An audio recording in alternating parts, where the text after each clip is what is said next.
अनंत करुणा वर्णालय संत सद्गुरु महाराज की असीम मनोकंपा से परम मंगलमय श्रीमद् भागवत महापुराण कथा देवों के देव महादेव भगवान भोलेनाथ के परम पावन सानिध्य में हम लोग गत 4 दिनों से कथा के ज्ञान गंगा में अवगाहन कर रहे हैं।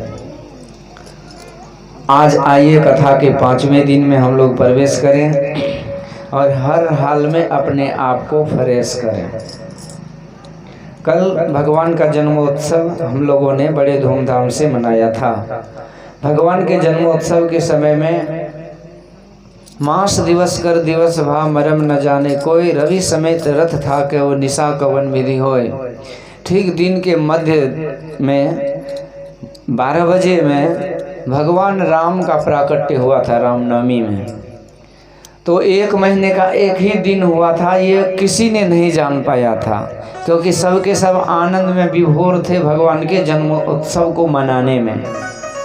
इसी तरह जब भगवान श्याम का अवतार हुआ जन्माष्टमी में, तो 1 महीने का एक ही रात हुआ, ये किसी को पता नहीं चला, ये बात अज्ञात था। पर सारे ब्रजवासी आनंद में विभोर हो गए।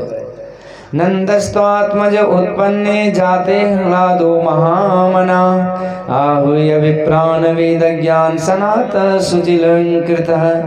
आज कहते हैं सुखदेव जी महाराज कि नंद बाबा के घर में किसका जन्म हुआ, तो नंद घर आनंद भयो जय कन्हैया लाल की। तो नंद बाबा के घर में आनंद का ही जन्म हो गया। हम लोगों के घर में, हम लोगों के जीवन में आनंद नहीं आता, बाकी सब कुछ आ जाता है, पर आज नंद बाबा के घर में आनंद का जन्म हुआ। और नंद घर आनंद भयो जय कन्हैया लाल की, हाथी घोड़ा पाल की जय कन्हैया लाल की। पूनम से चंद्र जैसे शोभा है लाल की, गौवे चराने आए जय हो नंद लाल की। नंद घर आनंद भयो जय कन्हैया लाल की। आज भी लोग ये आनंद उत्सव में ये गीत गाते हैं। तो नंदस्त्वात्मज उत्पन्ने जाता हलादा महामना, आज नंद बाबा महामना हो गए। महामना का मन होता है, अर्थ होता है उदार मना हो गए।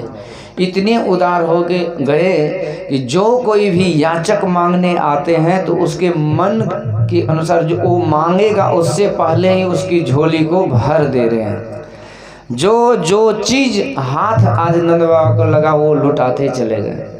सारे के सारे ब्रज में धूमधाम नंदोत्सव, इतना नज़ारा, इतना अद्भुत तरीके से मनाया गया कि ब्रजवासी नाच गान करते करते आनंद में सराबोर हो गए। और सुखदेव भगवान कहते हैं, परीक्षित दूध और दही की नदी बह गई। आप कहिए क्यों ना हो, जब साक्षात भगवान नारायण कहाँ रहते हैं? ग्वाली में कि कठुल्ला में?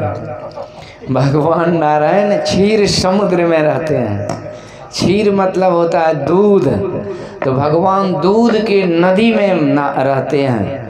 तो इसलिए जब साक्षात क्षीर समुद्रवासी भगवान आ गया हो तो दूध दही की कोई कमी तो हो नहीं सकती, इसलिए दूध दही की नदी बह गई। ब्रजवासी दूर दूर से बधाई ले करके आ रहे हैं और भगवान के जन्मों उत्सव को मना करके अपने जीवन को सफल बना रहे हैं। हम लोग भी जन्मोत्सव मनाते हैं। जब कोई बच्चा बच्ची पोता पोती नैत नातिन टेटी बेटी चिरनी अठन्नी का जब जन्म होता है ना, तो उसमें जन्मोत्सव मनाते हैं, लेकिन अकल से पैदल रहते हैं, क्योंकि कभी कथा में मन को लगाते नहीं। मन को भी लगाते हैं, तन को लगाते तो मन को नहीं लगाते हैं। मन को लगाते भी हैं तो मन से मनन नहीं करते हैं कि भगवान के जन्मोत्सव का अर्थ क्या हुआ। एक बार जब कोई बढ़िया से कथा सुन ले तो कई पीढ़ी का उसका उद्धार हो जाएगा, मतलब कई पीढ़ी का सुधार हो जाएगा, सही रास्ते पर चलने लग जाएंगे। पर इसके महत्व को समझिए। तब भगवान कहते, भैया तुम यदि मेरा भक्त हो तो मेरा जन्मोत्सव जैसे मनाते हो वैसे ही अपने बाल बच्चे का भी, अपने घर में जो बच्चे हैं उसका भी मनाओ। भगवान जन्मोत्सव में दूध दही मक्खन सारे ब्रजवासी भगवान के भोग में उपस्थित करते हैं। पर जब हम लोग जन्म दिवस मनाते, किसी बच्चे का जन्म, हैप्पी बर्थडे, तो उसमें हम लोग मक्खन के जगह पर केक लाते हैं। केक में सड़ा या अंडा रहता है। दूसरी बात कि सारे ब्रजवासी मक्खन ला करके भगवान को पहले भोग लगाते हैं और इसके बाद सब खाते हैं। तो जो चीज़ भगवान को भोग लग गया वो क्या रहा, वो अमृत हो गया। राणा ने विष दिया मानो अमृत पिया, अब मीरा रानी दीवानी कहाने लगी। राणा ने विष दिया था कि मीरा को मार ही दो, क्योंकि हमारे कुल की कलंकनी है, क्योंकि ये भक्ति भजन करती है और राजघराने में भक्ति भजन का कोई स्थान नहीं है। राजघराने में नाच नटंगी थिएटर का ही स्थान रहता है। भक्ति भजन तो गए गुजरों का काम है, ये लोगों की सोच है। पर मीराबाई ने ये सोच को उल्टा कर दिया। ऐसी लागी लगन मीरा हो गई मगन, वो तो गली गली हरि गुण गाने लगी, बैठी संतों के संग लगी, मोहन के रंग मीरा रानी दीवानी कहने लगे। मीरा दुनिया के नज़रों में पागली हो गई थी, पर भगवान कृष्ण के नज़रों में दीवानी हो गई थी। और जो भगवान के नज़रों में सुंदर है वही सुंदर है, जो भगवान के नज़रों में सुंदर नहीं है तो दुनिया के नज़रों में सुंदर होते हुए भी एक दिन वो बंदर हो जाते हैं। तो जहाँ पर कृपा राम की होई ता पर कृपा करे सब कोई। तो ईश्वर के नज़रों में जो कृपा के पात्र हो जाते हैं, हकीकत में वो सब दिन के लिए उस पर सब कोई कृपा करते हैं, सबके लिए सुंदर होते हैं। माँ सबरी सांसारिक लोगों के लिए कुरूपा थी, पर भगवान के नज़रों में वो सुरूपा थी, मतलब सुंदर थी, सुंदरी थी। कह रघुपति सुनो भामिनी बाता, अमानव एक भगति करनाता। भगवान कहते हे भामिनी, हे सुंदरी, मैं भक्ति का नाता रखता हूँ। सबरी माँ सुंदरी नहीं थी, पर भगवान ने क्यों सुंदरी कहा? कहते ऊपर के शकल से कोई सुंदर नहीं होता है, कोई जो दिल से सुंदर होता है, गुण से सुंदर होता है, स्वभाव से सुंदर होता है, विचार से सुंदर होता है, चाल चलन रहन सहन से सुंदर होता है, खान पान से सुंदर होता है, तो वही सुंदर कहलाते हैं। और वो सुंदरता उसकी जब तक युग रहता है, जब तक सूर्य चंद्र तारे नक्षत्र ग्रह धरती आकाश रहते हैं, तब तक उसका सुंदरता बरकरार रहता है। ये जो बाहरी मॉडलिंग है ये कब तक रहता है? तो थोड़े दिन के बाद ये सुंदरी सब बंदरी हो जाती है, मिट्टी में मिल जाते, खाक धूल हो जाते, कोई उसको जानता तक भी नहीं है। पर माँ सबरी जब तक जहान रहेगा तब तक उसको लोग जानेंगे, क्योंकि वो भगवान की नज़रों में सुंदर थे। हम लोग संसार की नज़रों में सुंदर होना चाहते हैं, यही अंतर है।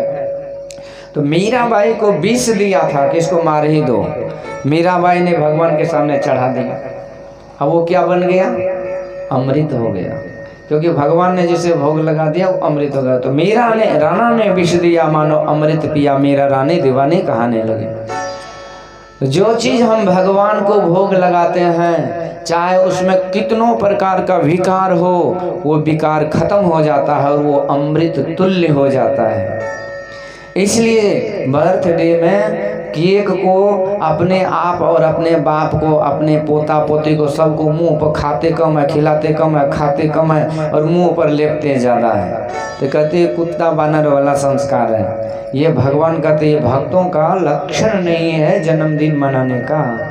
तो सबसे पहले तो पवित्र चीज़ यदि आपको उस दिन खाना हो तो मक्खन। अब मक्खन तो लोग जानता भी नहीं किसको कहते हैं, वैसे बटर जानते हैं, जो कि सुधा का बटर होता है। तो चलिए छोड़िए, मक्खन नहीं जानते हैं तो दही ले लीजिए अथवा खीर ले लीजिए, मेवा ले लीजिए, जो कुछ भी ले लीजिए। इसको बना के सबसे पहले भगवान कहते हमको भोग लगाओ।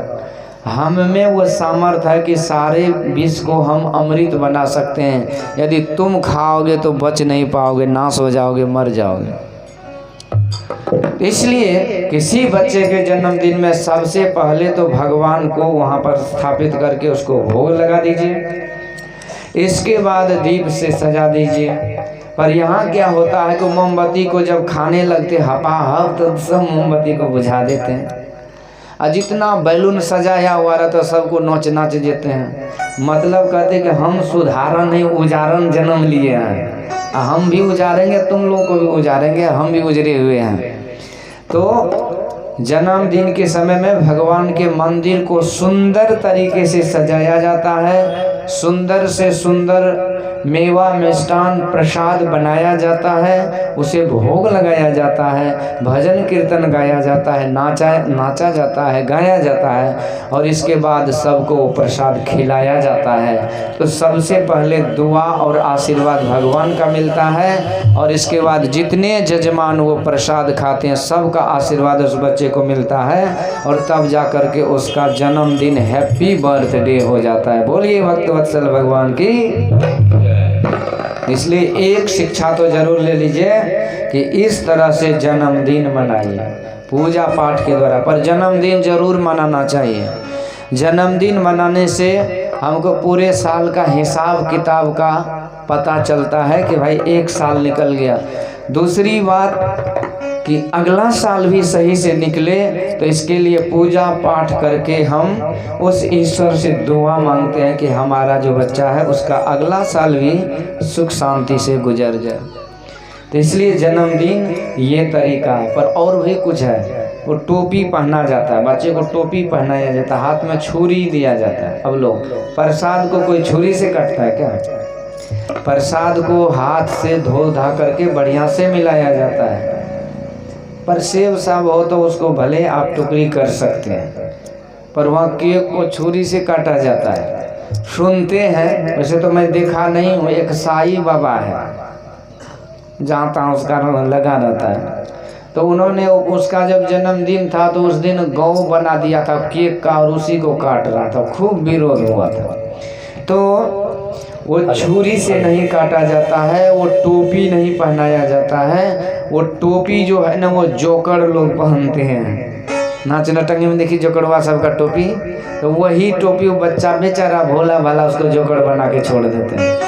कहते वो टोपी पहन करके सांता क्लोज बनाते हैं, तो कहते सांता क्लोज जोकर मत बनाओ, संत का संतान बनो।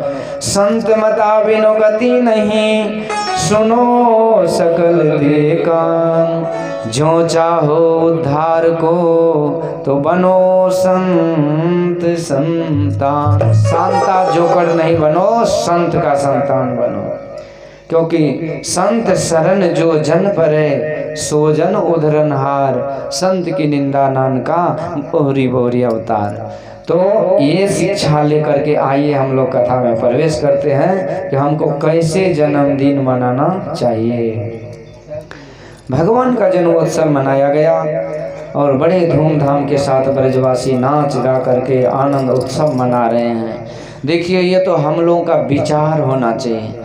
हम लोग अपने घर में जब छोटा मोटा कोई शादी विवाह होता है तो बिना उपहार का कोई जाते हैं, कुछ न कुछ हाथ में लेकर जाते हैं कि भाई उसके यहाँ है, शादी में हमको बुलाया है, जन्मदिन में बुलाया है, तो खाली हाथ कैसे जाएंगे? यदि खाली हाथ जाएंगे तो लोग क्या कहेगा? तो अपना भी इज्जत प्रतिष्ठा को ख्याल में रखते हुए कुछ न कुछ लेकर पहुँचते हैं। क्यों पहुँचते हैं? कि उसका जन्मदिन है हमारे रिश्तेदार में किसी बच्चे का। तो इसी तरह से सबसे पहले अपने मन में ये भाव लेकर के कथा में आइए कि आज हमारे भगवान का जन्मदिन है। कुछ लाभ तो तब मिलेगा जब आप अपना समझिएगा, जब समझिएगा कि कोई कथा कर रहे हैं, जा कर के हम सुन देते हैं। सुनने का मन तो है नहीं लेकिन सुन देंगे। अब दूसरे के लिए सुन दीजिएगा तब नहीं होगा। ये काम ही अपना है, यही एक काम है जो अभी हम लोग बैठ कर के कर रहे हैं। संतों ने कहा हकीकत में यही एक अपना काम है, अब बाकी जो करते हैं। तो कबीर दर्शन साधु की साहेब आवे याद, लेखे में सोई घड़ी बाकी के दिन बाद। कहते जब जब हमको साहेब याद आता है ना, परमात्मा ईश्वर, तो वही घड़ी लेखा जोखा में आता है। वही समय का जीवन में महत्व, मतलब कोई मतलब नहीं कि आप कितनी लंबी आयु लेकर आए हैं, पर जितनी देर तक आपका मन भक्ति भजन में लगा है वही समय का लेखा जोखा है। यानी वही समय, उतना ही समय आप अपने लिए कुछ किए हैं। बाकी तो शरीर इंद्रियों के दास्ता करते रहे, गुलामी करते रहे। ये गुलामी से कोई नहीं छूटा है। आँख बोलता है कि भाई सत्संग में क्या रखा है, छोड़ो झंझट, कुछ है नहीं चमक दमक। डीजे फीजे कुछ है ही नहीं, यहाँ क्या करोगे माथा पच्ची करके, तो चलो नौटंगी में। तो आँख बोलता है चलो हम चल देते हैं कि नहीं, तो आँख के हम दास हुए कि नहीं हुए। कान बोलता धो यहाँ क्या गाना बजाना, वही वहाँ पर होता है डीजे आर्केस्ट्रा में गाना चलता है। कान बोलता है चलो तो चल देते, हुल देते हैं, न वहाँ बैठने का है, न बिछाने का, न ओढ़ने का, पर एकदम रात भर टकटकी लगाए देखते हैं सुनते हैं। तो कान ने कहा और हमने चल दिया तो कान के गुलाम हुए कि नहीं। आँख ने कहा और हम चल दिए तो आँख के गुलाम हुए कि नहीं। मुंह बोला कि साग सब्जी में क्या रखा है, चिकन मटन खाओ, बस चिकन मटन खाते रहते निश्चर के तरह। खुश खाना है खिचड़ी नहीं पराए लौन, और मांस पराया खाए के गला कटावे कौन। ये तो हम सोचते नहीं कि दूसरे का मांस खा के हमको भी गला कटाना पड़ेगा, क्योंकि कहता हूँ कहीं जात हूँ कहो जो मान हमार, अजाका अगर तुम काटी हो सो फिर काटे तुहार, निश्चित काटेगा। पर ये हमारा जीव ने कह दिया कि भाई बढ़िया चीज़ खाओ, हम उसके गुलाम हो गए, सोचा न समझा और खाने लगे। तो हम इन्हीं इंद्रियों के गुलामी कर रहे हैं, आज से नहीं लाखों करोड़ों जन्मों से हम इसके गुलाम हैं। क्या सच सही है क्या गलत है ये पता नहीं है, पर हम इन इंद्रियों के दास्ता कर रहे हैं, गुलामी कर रहे हैं। पर जब हम कुछ देर के लिए भक्ति भजन सत्संग करते हैं तो यही भक्ति भजन हम अपने लिए करते हैं, ये अपना काम है, तो यही अपना काम है। और आज समस्त ब्रजवासी यही अपना काम यानी कि भगवान के जन्मोत्सव में नाच रहे हैं, गा रहे हैं, उत्सव मना रहे हैं। जो प्रभु के लिए नाचते हैं वो उसको माया कभी नहीं नचाती है।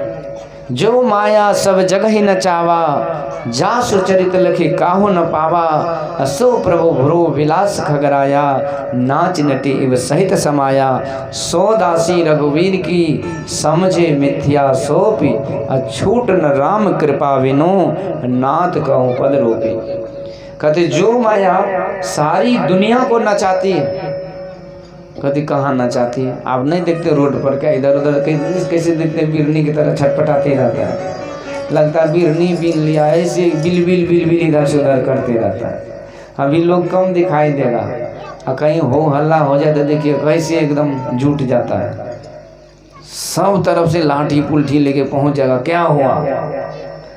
तो यही है, दुनिया के फेरी में नाचते रहते हैं, चैन से न जी पाते हैं, न मर पाते हैं, न सो पाते हैं, न जग पाते हैं। ये माया का ही तो करामत है, ये माया दुनिया को नचाती है। पर जो भगवान की भक्ति में नाचता है, नाचने का क्या मतलब हुआ, नाचने का मतलब हुआ कि मन को लगाना। शरीर से नाचना नाचना नहीं होता है, मन को प्रभु में, कथा में, कीर्तन में रमा देना, यही है नाचना। तो जो भगवान की भक्ति में नाचता है उसको ये माया देवी नहीं नचाती है, क्योंकि माया जो है वो भगवान की दासी है। और जब हम माया पति के शरण में आते तो उसकी दासी क्या बिगाड़ लेगा। तो लक्ष्मी है संतन की दासी, रज चाहत कैलाश की वासी। इसलिए आज ब्रजवासी भगवान के जन्मोत्सव में नाच रहे हैं, मतलब जाने कि कितना बड़ा काम कर रहे हैं। उसे फिर से माया में नहीं नाचना पड़ेगा। माया में नाचने का एक और अर्थ होता है कि हम 84 में जो चक्कर काट रहे हैं, कभी इस शरीर में, कभी उस शरीर में, कभी उस शरीर में, 84 लाख प्रकार के शरीर में जो हम भटक रहे हैं, इसी को कहते हैं माया में नाचना। तो जो प्रभु के भक्ति भजन में अपने मन को लगाएगा वो माया में नहीं नाचेगा। ब्रजवासी नाच गान करते करते आनंद उत्सव भगवान के जन्मोत्सव में मनाने लगे। दूध दही नदी का भंडार हो गया और नंद के घर में आनंद। आज नंद बाबा ने 7 लाख गौ दान किए। कितना? 7 लाख गौ दान किए। हम लोग तो बकरियों ने दान करते हैं, पर बकरी दान करने का परंपरा ही नहीं है। पर कोई कोई बड़ा होशियार होती है। एक माता जी जा रही थी कोसी नदी में, और नदी में बकरी को पकड़ के ले जा रही थी, उस पार नदी पार हो रही थी। रास्ते में बीच नदी में बकरियाँ छटपटाती है, ऐसे वो गिर गई नदी में। तब जब गिर गई तो फंस गई ना वो बकरी। तब वो बूढ़ी माँ कहती कि हे कोसी मैयो, ये बकरिया तोरे दान क्या दिलिया। दान कौन सी करी, तो बकरी फंस गई थी। तो हम लोग गौदान बहुत बड़ा दान है। गौ मतलब होता है इंद्रियां, जो हमारी इंद्रियां हैं, इससे हम संसार के काम करते हैं। और यही इंद्रियां जब प्रभु की सेवा में लग जाती है तो इसी को कहते हैं गौदान। तो गौदान, इंद्रियों से हम संसार के काम को करते हैं। वाणी गुणानुकथने श्रवणो कथायाम हस्तो च कर्मसु मनस्तव पादयोर्णम स्मृत्याम शिरस्तव निवास जगत प्रणामे दृष्टि सताम च दर्शने शुभवत्तनूनाम। वाणी गुणानुकथने, वाणी के द्वारा प्रभु का गुणगान करना। श्रवणो कथायाम, कान के द्वारा प्रभु की कथा को सुनना। हस्तो च कर्मसु, हाथ के द्वारा शुभ कर्म करना। और मस्तक चरण के द्वारा प्रभु के सत्संग में चलना, उस कथा में। यही है इंद्रियों का दान करना से भगवान में, यही है गौदान। आज नंद बाबा ने सुंदर तरीके से बहुत सारे गौदान किए, वस्त्र आभूषण दान किए। और इस तरह से नंद बाबा के भवन में बड़े धूमधाम से आनंद उत्सव मनने लगा। अरे लल्ला के सुन के मैं आई, यशोदा मैया दे दे बधाई। लल्ला के सुन के मैं आई, यशोदा मैया दे दे बधाई। लल्ला के सुन के मैं आई, यशोदा मैया दे दे बधाई। सब कोई ताली देते हुए जय हो। दे दे बधाई मैया दे दे बधाई, दे दे बधाई मैया दे दे बधाई। दे दे बधाई मैया दे दे बधाई, दे दे बधाई मैया दे दे बधाई। ओ लल्ला के सुन के मैं आई, यशोदा मैया दे दे बधाई। लल्ला को सुन के मैं आई, यशोदा मैया दे दे बधाई। कंगना भी दे दे, चुनरी भी दे दे, कंगना भी दे दे, चुनरी भी दे दे। ओ कंगना भी दे दे, लहंगा भी दे दे, कंगना भी दे दे, कंगना भी दे दे। ओ चुनरी की दे दे सिलाई, यशोदा मैया दे दे बधाई। चुनरी की दे दे सिलाई, यशोदा मैया दे दे बधाई। ओ दे दे बधाई मैया दे दे बधाई, दे दे बधाई। जय श्री राधे। लल्ला के सुन के मैं आई, यशोदा मैया दे दे बधाई। लल्ला के सुन के मैं आई, यशोदा मैया दे दे बधाई।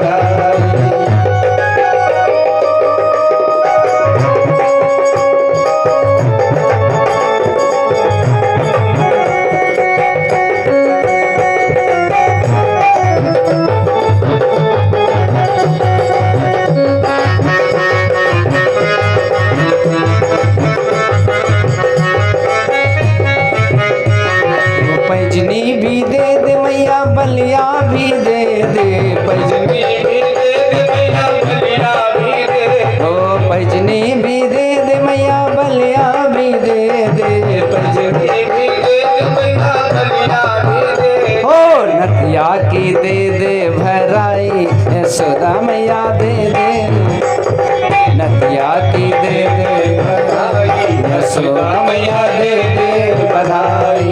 लल्ला के सुन के मैं आई, यशोदा मैया दे दे बधाई। लल्ला को सुन के मैं आई, यशोदा मैया दे दे बधाई। दे दे बधाई मैया दे दे बधाई, दे दे बधाई मैया दे दे बधाई। ओ लल्ला के सुन के मैं आई, यशोदा मैया दे दे बधाई। लल्ला के सुन के मैं आई, यशोदा मैया दे दे बधाई। दे दे बधाई, दे दे बधाई, दे दे बधाई, दे दे बधाई। बोलिए नंद के लाला की। देखिए हम लोग दुनिया के सामने तो बतीसी दिखा के ही करके हाथ फैला देते हैं, कहते लाज करो तो दुनिया से मांगने में, पर भगवान से मांगने में कोई लाज नहीं करनी चाहिए, क्योंकि भगवान के पास तो भरा हुआ दरबार है, वो किसी को खाली हाथ नहीं भेजते हैं। इसलिए हम लोग अभी बधाई किससे मांग रहे हैं? तो भगवान की माता श्री से यशोदा मैया दे दे बधाई। तो इसलिए उसमें आप लोगों को गुनगुनाना चाहिए था। इस तरह से सारे गोप गोपियाँ आज मैया से बधाई ले रहे हैं। नंद बाबा भी आए और धूमधाम से नंदोत्सव मनाया गया। समय बीतता गया, अचानक नंद बाबा को याद आया, इतना समय निकल गया उत्सव में पता भी नहीं चला, पर हमको तो कंस का कर भी देना है। कर मतलब टैक्स देना है, क्योंकि कंस ने कर लगा रखा था। भाई जो कुछ भी उपजा पाती होता है तो यहाँ पर कमीशन भेजो। तो नंद बाबा ने कुछ साथी को लिए और बैलगाड़ी पर दूध दही मक्खन अनाज जिनिस जो भी था बोझ करके और चल पड़े मथुरा की ओर। ब्रजवासियों को कहते भैया तुम कन्हैया के लल्ला के जन्मोत्सव को मनाओ, और मैं यूँ गया और यूँ आया। चल पड़े। जाते जाते मथुरा राज्य की सीमा में प्रवेश किए, कंस को सब कुछ हाजिर किए कर और वापस आ रहे थे। अचानक रास्ते में वसुदेव जी से भेंट हो गई। वसुदेव जी और नंद ये दोनों आपस में एक मित्र थे। वसुदेव जी को आश्चर्य लगा कि मैं अपने लाला को इनके घर में छोड़ आया हूँ और ये यहाँ घूम रहा है मथुरा के बाजार में। कंस तो बड़ा क्रूर है, कुछ कर दी गड़बड़ी। मिले तो एक दूसरे से, पर वसुदेव जी चौकन्ने हैं कि किसी तरह कंस को ये नंद को भेजा जाए गोकुल, ये यहाँ क्या कर रहा है। तो बात तो कुछ मिलन जुलन की हुई। कंस ये नंद बाबा कहते हैं वसुदेव क्या बताऊँ, मुझे बहुत दुख हो रहा है। वसुदेव जी कहते क्यों भाई, तुम्हारे घर में लाला का जन्म हुआ तो तुम्हें तो खुशी होनी चाहिए, दुख क्यों हो रहा है। तो कहते क्या बताऊँ, तुम्हारे कारण जब मुझे पता चला कि तुम्हारे 6 बच्चे को उस कंस ने मार दिया तो मैं बहुत रोया भैया। पर वसुदेव जी हंसने लगे, कहते भैया मेरी छोड़, जब मुझे पता चला कि तेरे घर में लाला का जन्म हुआ तो मैं तो खुशी में पागल हो गया। तो देखिए निज दुख गिरी सम रज करी जाना, मित्र के दुख रज मेरू समाना। अपना दुख पहाड़ के समान है तो उसको धूल के समान समझते हैं, पर मित्र का दुख धूल के समान है तो उसको पहाड़ के समान समझते हैं। यही है मित्रता की परिभाषा। मित्र के दुख से हमेशा दुखी रहना चाहिए, मित्र से कपट नहीं करना चाहिए, मित्र से छल नहीं करना चाहिए, मित्र के सुख दुख में साथ रहना चाहिए। यही है मित्रता धर्म। यही शास्त्रों में कहा गया, जे न मित्र दुख हो ही दुखारी, तिन्हीं विलोकत पातक भारी। कहते जो मित्र के दुख से दुखी नहीं होता उसे देखने से भी पाप लगता है। इसलिए किसी से यदि मित्रता कीजिए तो उसके सुख दुख में साथ होना चाहिए। बहुत सारी बातें हैं। हमारी संस्कृति में जो मित्रता है वो पुरुष पुरुष में, नारी नारी में मित्रता होती है। नारी पुरुष में और पुरुष नारी में मित्रता का कोई स्थान शास्त्रों में संतों ने नहीं दिया है। हमारी पवित्र संस्कृति है। पर विदेशों में इसका उल्टा है, जिसको हम लोग गंदा संस्कृति बोलते हैं। पर यहाँ पर वसुदेव जी और नंद बाबा बड़े सुंदर मित्र हैं, एक दूसरे के सुख दुख को बांटते हैं। किसी विद्वान संत ने कहा कि God is to be the best friend for the human being. कहते मनुष्य के लिए भगवान ही सबसे बड़ा मित्र है। दुनिया में ऐसा कोई मित्र नहीं होगा जिससे आप धोखा नहीं खाएंगे। कभी न कभी वो धोखा दे देता है। शायद ही कोई गिने चुने हो जो धोखा नहीं दे, तो नहीं तो बड़े बड़े भी धोखा दे देते हैं। सुख में आने बहुत मिली बैठत, रहत चहो दिशी घेरे, विपत्ति परे सब ही संक्षारत, को न आवत नेरे, प्रियतम जान लेहु मन माहे। सुख में हाय हेलो करेंगे, खूब कुशल समाचार पूछेंगे, पर विपत्ति में छोड़ देते हैं। जब तक जेब में पैसे हैं तो लोग पूछते हैं कैसे हैं, अब पैसे नहीं तो जैसे कि तैसे, हमको क्या मतलब है। तो जगत में स्वार्थ का व्यवहार, बिन स्वार्थ कोई बात न पूछे, देखो खूब विचार जगत में स्वार्थ का व्यवहार। तो जब खूब विचारेंगे, गहराई से विचारेंगे, तब लगेगा कि कोई नालायक हमसे प्रेम थोड़ी करता हो, तो हमारे उनका मतलब पूरा हो रहा है। इसीलिए अच्छा, समधी मिलान कौन किससे करते हैं? जब देखते कि हमारे पास 10 बीघा ज़मीन है, 10 लाख की संपत्ति है, 2 मंजिला मकान है, तो उनके पास भी 15 बीघा ज़मीन, 5 मंजिला मकान हो, तब ये सेटिंग होगा, नहीं तो सेटिंग होता है? वो सोचता है कि हमारे मतलब का, इसीलिए समधी मिलान पान खाते हैं। पर असली मित्रता देखिए, भगवान कितने थे, लक्ष्मीपति थे, पर सुदामा जी दरिद्र था, भगवान ने वो मित्रता बनाए। कहते इसी का नाम है मित्रता, जो बिना स्वार्थ का, बिना लोभ का, बिना लालच का, निष्काम निष्कपट भाव से मित्रता बना ले, उसी को असली मित्र कहते हैं। तो इसलिए आज गरीब घर की बेटी तो परेशान, गरीब घर में जिसको बेटा है, बेटी है, तो वो तो परेशान है ही, लेकिन अमीर वाले गरीब से भी ज़्यादा परेशान है। क्यों? क्योंकि उसके बेटा को नौकरी है। अब चक्कर ये है कि नौकरी वाली लड़की चाहिए, मतलब मालिक उसको जीवन में नहीं बनना है, नौकर ही उसके पूरे खानदान में होना चाहिए। तो कहने का मतलब ये बाहरी जो मित्रता है, जो संबंध है, जिसको समधी कहते, मित्रता कहते हैं, ये स्वार्थ के मिलन होते हैं। एक दूसरे से स्वार्थ पूर्ति के लिए वो मित्रता जोड़ते हैं। इसलिए सच्चा मित्र नहीं, ये व्यापारी की तरह कहा गया है। एक आदमी था, उसको इकलौता बेटा था, एक ही बेटा था, 10 बीघा ज़मीन था। अब खेती कैसे करे, वो हर बरद तो चलता नहीं है। तब उस अखबार में वो विज्ञापन छपवा दिया था कि हमको एक गो बेटा है, 10 बीघा ज़मीन है, और जो दहेज में ट्रैक्टर दे देगा उसी से हम अपना बेटा का विवाह करेंगे। मतलब उसको पुत हुआ से मतलब नहीं, पुत हुआ चुड़ैल भी आ जाए, सुरूपनखा भी आ जाए, मतलब नहीं है। सास ससुर का मुंह नोच के खा ले, मतलब नहीं, लेकिन ट्रैक्टर चाहिए उसको। तो इसको बेतुका मिलान कहते, बेमेल विवाह कहते हैं। पर ये जीव का जो मित्र है ना, वह ईश्वर ही है, दूसरा इसका कोई सच्चा मित्र नहीं हो सकता है। क्योंकि मेल जो है ना, मेल, अब सोना से सोना में ही मिलेगा ना। सोना सोना को एक जगह कीजिए, दोनों, अरे आवाज़ खराब हो गया, बॉक्स में दीजिए आवाज़। सोना सोना को एक जगह कीजिए तो दोनों घुल मिल करके एक हो जाएगा। सोना लोहा को एक कीजिएगा तो घुल मिल के होगा। तो इसी तरह हम जीवात्मा उस परमात्मा के अंश हैं, हम दोनों का गुण स्वभाव एक है, इसलिए हम उनसे मित्रता करें तो हमारा मैचिंग हो जाएगा। इसलिए कहते God is to be the best friend, यानी ईश्वर ही सच्चा मित्र है इस जीव का। पर हम लोग दिन रात संसार के फेरे में रहते हैं और बार बार धोखा पर धोखा खाते हैं।